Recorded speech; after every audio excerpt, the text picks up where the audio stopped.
Matt Joseph easily took the 2020 college football crown at Sports Memo, picking up plus 71% in profit for his clients, winning 62% of his college selections with a final record of 98, 59, and 3. For unlimited time, you can get the first 4 college football weekends starting on Saturday, August 28th, 2021, and running through Saturday, September 25th, 2021, for only $149 versus a regular price of $330. As an added bonus, we'll include any NFL side, total, or prop plays Matt releases during this time at no additional charge.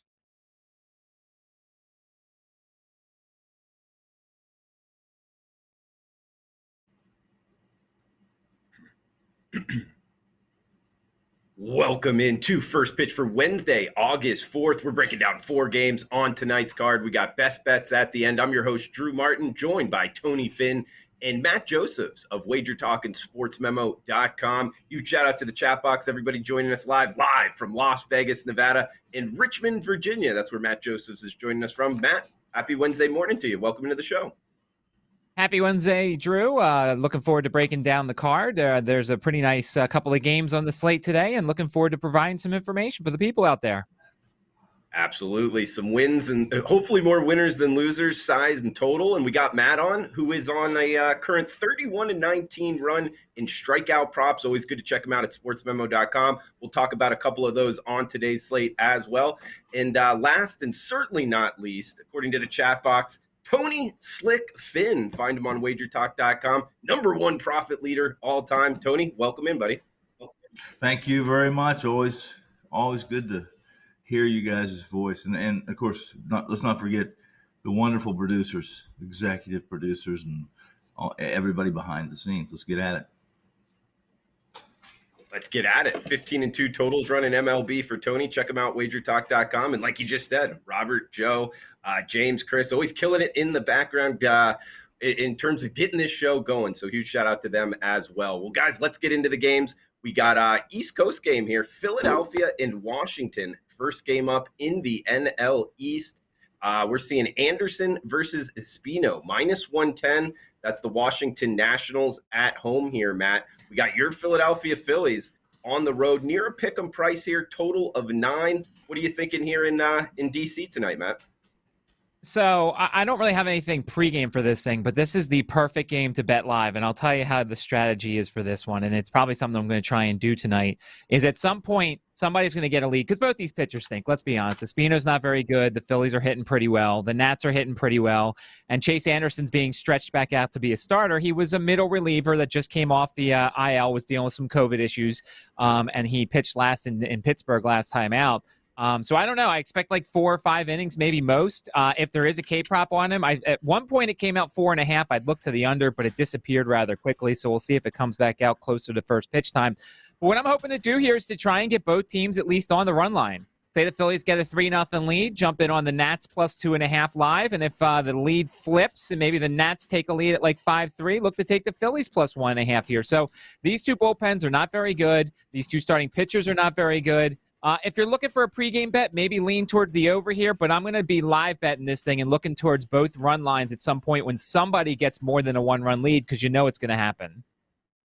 All right, some in-game looks there, guys, from Matt Josephs. And Tony, what are you thinking in D.C. tonight, Phillies and Nats?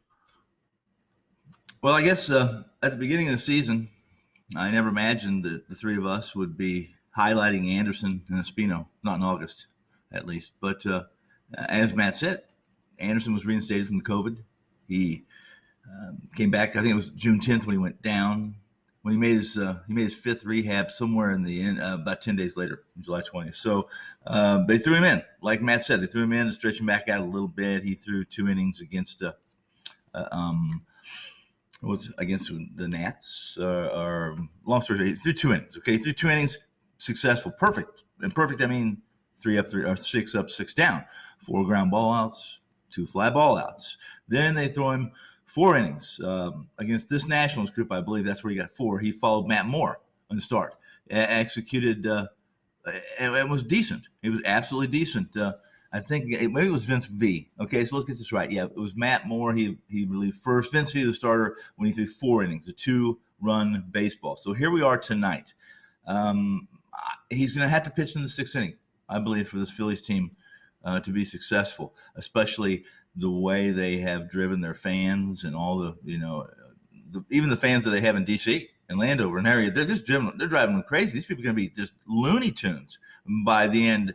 I mean, I had Philly yesterday on the run line, and I jumped out to a 4-0 lead, and I thought, maybe I'll get something easy from Philly once. Silly of me to say that to myself. Maybe this one's going to be easy, and no, it wasn't. It wasn't not only not easy.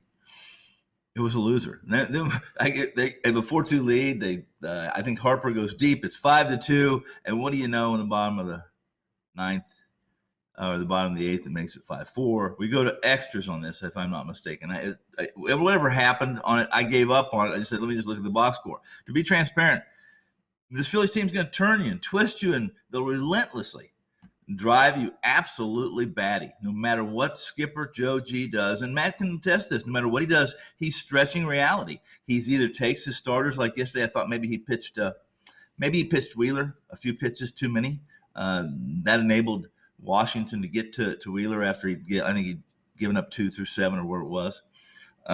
And he plays the percentages with a pen. And then as soon as he does that, something in the pen doesn't live up to his expectations or what he'd planned on. Long story short, this is a pedestrian Washington team. It's really pedestrian.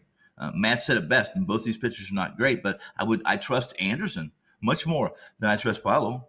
I just do. If you look at his 3 starts or his last 3, they've been against teams that are not going to scare you at the plate.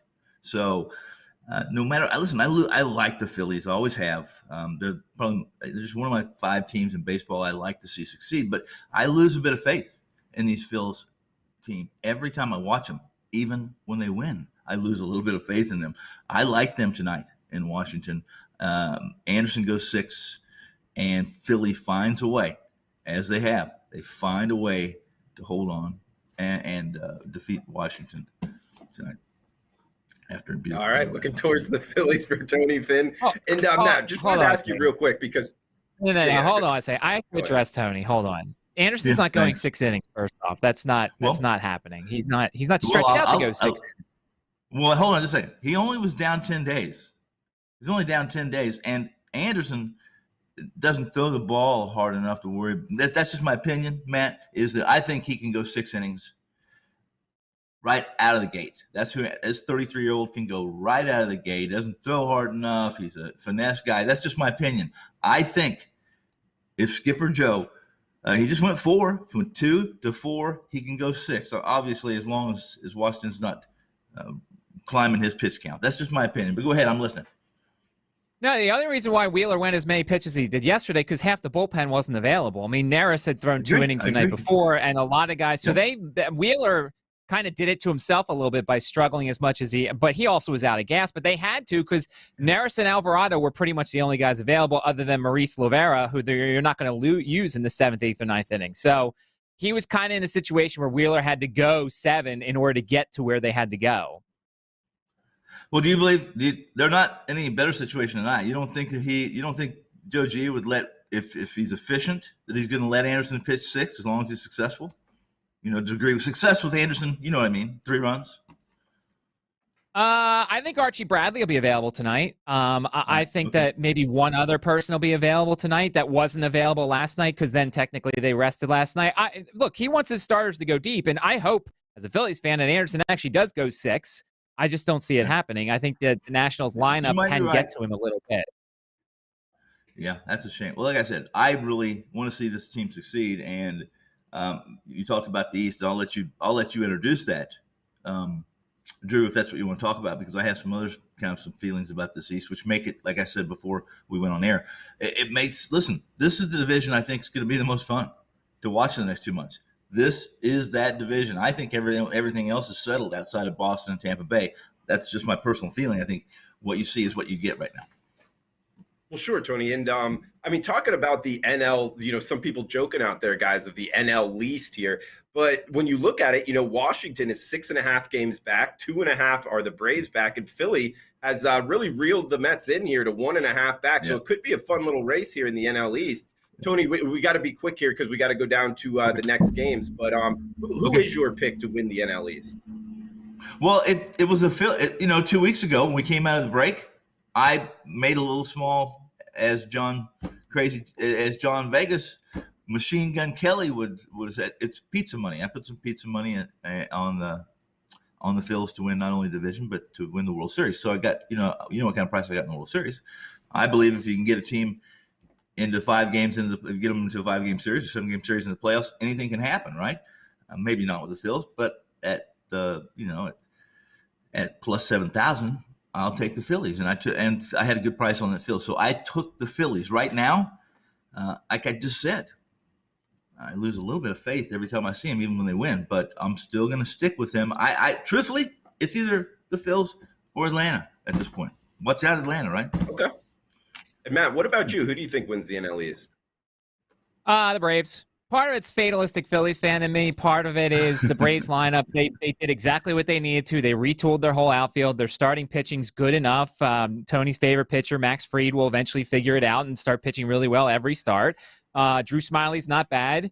I would say the Phillies have more talent than the Braves do, but their inconsistency and their bullpen's going to do them in. So I think the Braves are the better value, and I think the Braves win the division. Do we know what DeGrom's status is, Matt? Do you know? Is he coming back?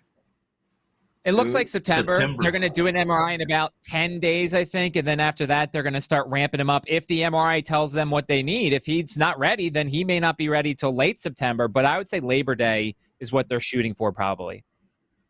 Did you, Matt and Drew, did you see the latest yesterday? Listen, when they announced that DeGrom was going to go on the IL or miss a start, he was still minus 150 to win the Cy. And then a couple of days ago, I've been. This is one thing I've been saying is that I think that if you got some cojones, and you want to push in hard, then you push it on Buehler. That DeGrom comes back or he doesn't come back. And when he does come back, he's not as good as he was. But the workhorse here is DeGrom. Is that LA ace. And already yesterday I saw that DeGrom was down to 1,000. So they've already made some moves on kind of playing it safe with DeGrom. Okay. He may not come back. That's just, I don't know what your feeling is on those Cy Young. That's just a whole nother episode too, another show. But I think that's interesting as well. Yeah, for sure. Just talking about the Cy Young, and we'll talk about the Dodgers here in the nightcap for the show. But moving down the list here, talking about the Atlanta Braves here, Tony. We're talking the Braves and the Cardinals next game up. We get Drew Smiley and J.A. Happ in a near pick'em price here. AMC and pick'em price at some sports books. This game, nationally televised game on ESPN. Prime time here, Tony. Going to be a lot of tickets written. We're getting the St. Louis Cardinals at 500, the Braves near 500. Each puncher's chances here to make the playoffs. What are you thinking, Braves and Cardinals tonight, Tony? Well, this is a bit contrary to what I just said or the question you just asked me, and that is that yesterday I used them as a free play. I wanted to use them as an official play, Atlanta that is, and I didn't do it. Now I wish I would have. But my point was this: what I wrote was at the end of the series, Atlanta will sweep St. Louis. And very good chance that they'll be over. Not a good chance if they sweep series. They'll be over 500 for the first time all year. They came into the series 52 and 54. They can exit 55 and 54. They have not been above 500 the entire year. And both, look at us, even Matt. We're a team that hasn't even been above 500. We're picking them to win a division in August. Amazing, yes. I like them. Listen, I looked at the series price. I almost played the series at minus 130. Then I thought, no, I'm just going to play personally. I'm going to play Fried Max at minus 120. And then I figured tonight I can get basically a pick and price parlayed in the night. And then I can make a decision tomorrow whether I want to take my 2-game winnings, my parlay, and I can play part of it into tomorrow's game or play the whole thing. Who knows? But I like them tonight. I've already looked at this game. I like Atlanta tonight. I liked them yesterday. I like them tomorrow night. And if you're a St. Louis fan, I don't want to just destroy your whole hope and your whole world. But if you think that John Lester and J.A. Happ were the savior, your postseason savior as a St. Louis Cardinal fan, I think you're about ready to get a lesson in reality, or at least a wake-up call to reality tonight and tomorrow. You know, Matt Buck is asked in the chat box, how could you bet the Cardinals here? But it's near a pick'em price, so at least the odds makers are telling us a bunch of people will be. What do you think of tonight, Cards and Braves? Well, my best bets in this game, And I mean, I'll spoil alert here. J.A. Happ's pitching for one team. And so naturally what they've done all season is somehow be involved with the other team, whether it's the team total or the team itself or the team's first five, whatever it is. J.A. Happ's been making money. Now, I kind of like the under on his K-prop. And here's the thing. So when he was pitching in Minnesota, he would get lit up when Minnesota would keep him out there to make sure they got their 5 or 6 innings, and he would backdoor some K-props because he would just be out there for so long and they were so low. His number is 4.5 pretty much. And if you look, Atlanta's actually like towards the bottom of the league when it comes to strikeouts since the All-Star break. So to me, I lean towards the J.A. Happ first, the J.A. Happ K-prop under. And then my best bet will be in this game, but I think I just kind of said what it is. Wink, wink. It's J.A. Happ on the mound. J.A. Happ making money for Matt and looking to go against them, so we'll wait for that in best bet section, guys. We got next game up, third game on the list, 8:40 Eastern here, Matt. We're going a mile high for the Cubs and the Rockies. We're getting John Gray versus Alex Mills going for the Cubs here, Matt. You know, a couple things. Want to hear your thoughts on strikeout props and cores. Guys, if you're not following Matt on Twitter, you should, at MidMajor Matt. And also, Matt, talk about home road splits. This is the game. This is the series about that. I mean, the Cubs can't win away from Wrigley. The Rockies can't win away from Coors. Luckily for the Rockies, they're at home where they're 34-20, a mile high. I'm looking to bet the Rocks here, as are people in the chat box, but minus 165 on a team that's 47-60. I don't really love that profile, but it'd be Rocks or pass for me sidewise, Matt.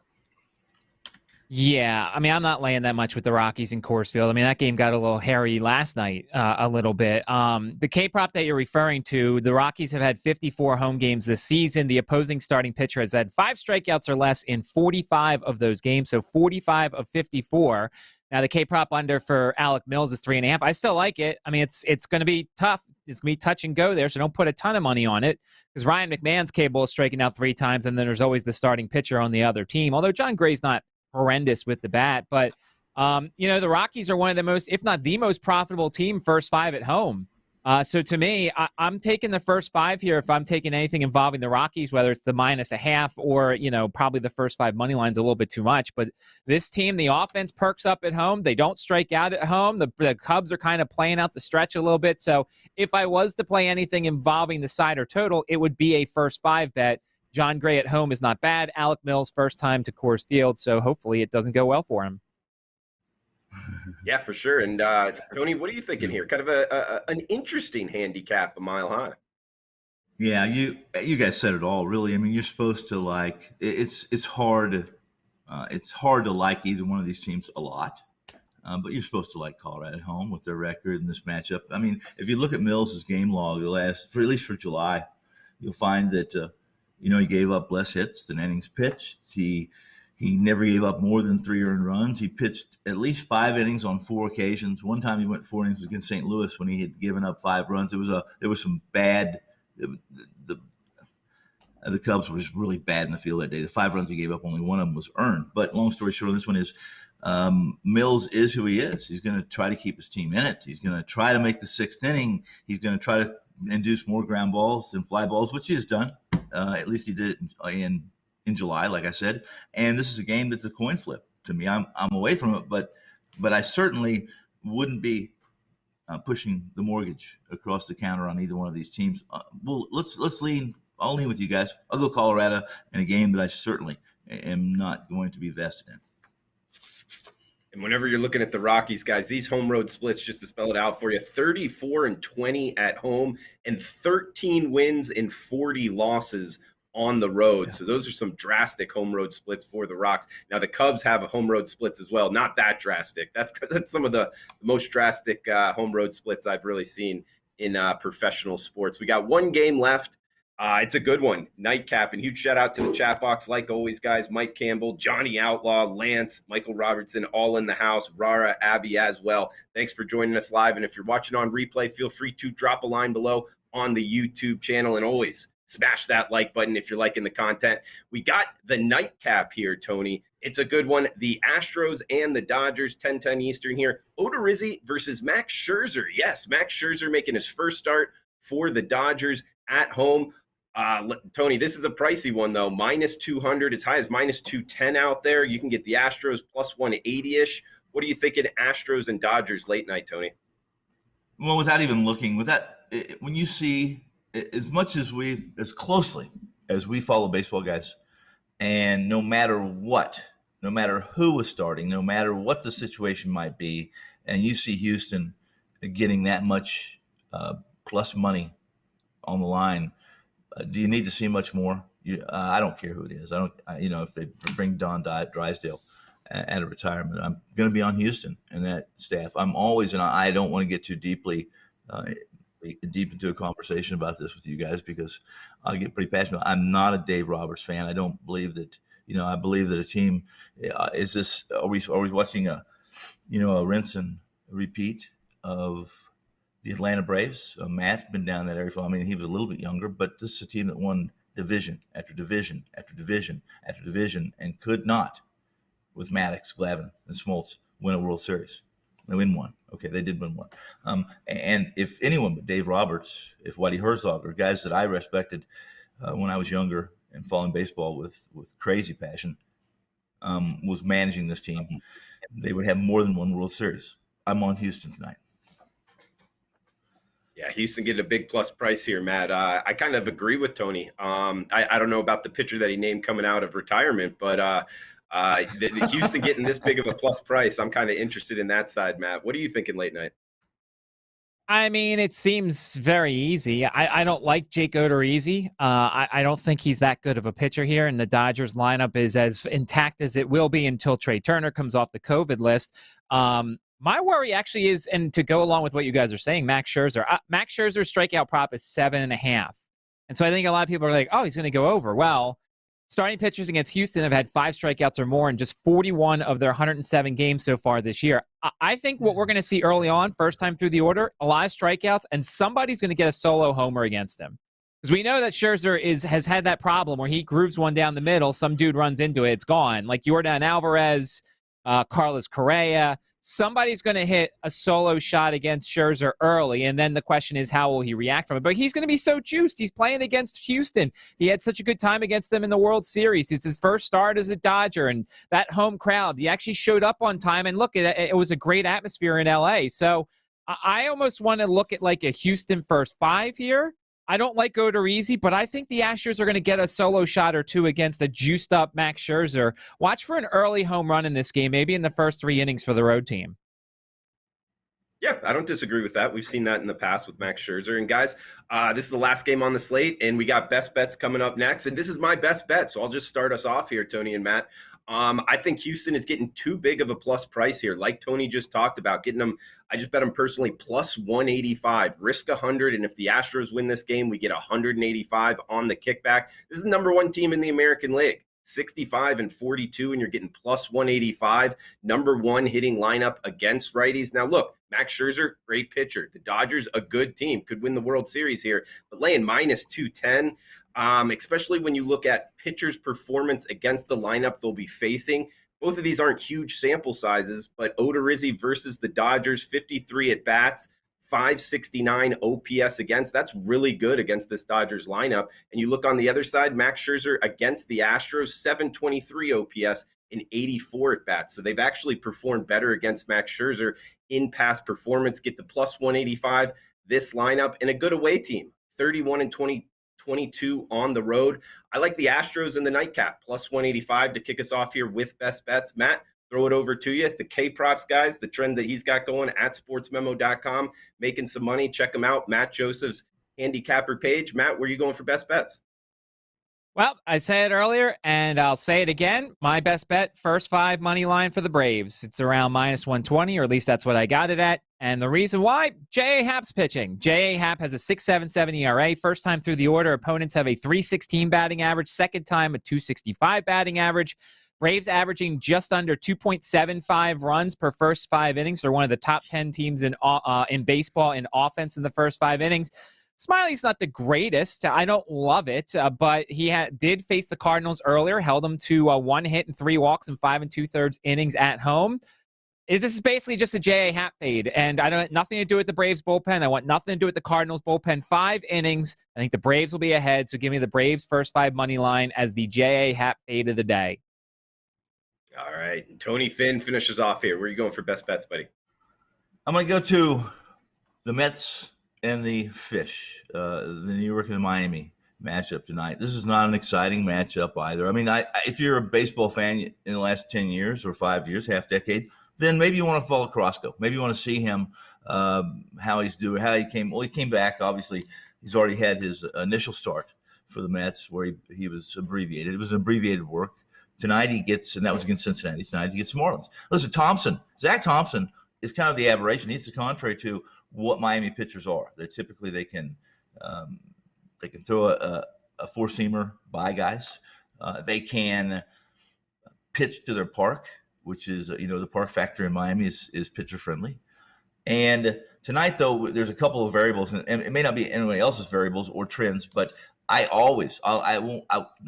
rarely am not fading a guy who's come back off the IL of 30 days or more. If somebody's on an IL 30 days or more, typically their second start is the one where they struggle. I'm not going to bring out the figures and stuff, but it's just that it's that one where they've had the tension, they've had the stress start. It's different than their rehab starts or their workup starts to their initial start.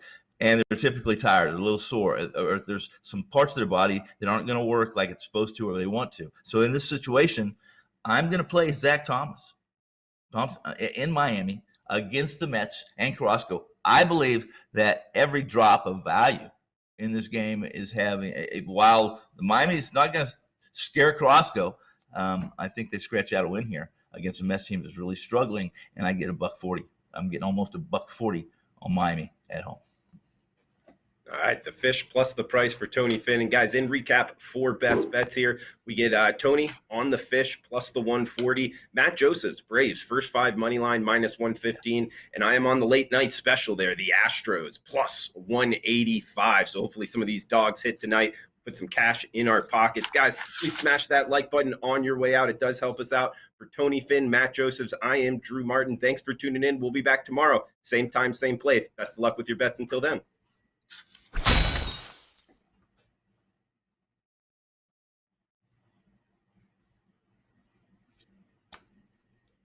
Matt Joseph easily took the 2020 college football crown at Sports Memo, picking up plus 71% in profit for his clients, winning 62% of his college selections with the final record of 98, 59, and 3. For unlimited time, you can get the first 4 college football weekends starting on Saturday, August 28, 2021, and running through Saturday, September 25th, 2021, for only $149 versus a regular price of $330. As an added bonus, we will include any NFL side, total, or prop plays Matt releases during this time at no additional charge.